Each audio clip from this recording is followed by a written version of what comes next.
د افغانستان اتلانو په دویمه ورځنۍ لوبه کې د بنګلاديش پر وړاندې ډیره زبردسته بهترینه توپ اچونه ترسره کړله. د دغه لوبې ټاس بنګلاديش کرکټ ملي لوبډلې وګټي چې پخپله د توپونې پریکړه وکړه.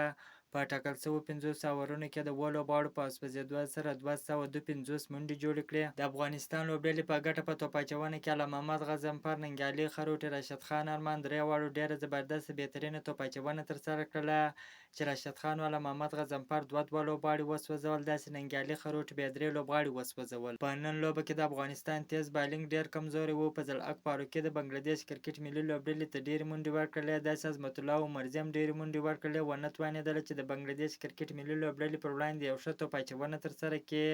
اوس به د افغانستان کرکټ ملي لوبډله د 252 منډو هدف په تعقیب کې خپلې توپونې ته دوام ورکوي. تاسو هم دعاګانې کوئ چې د افغانستان کرکټ ملي لوبډله په یاد هدف پسې ځان ورسوي او دغه لوبه وګټي.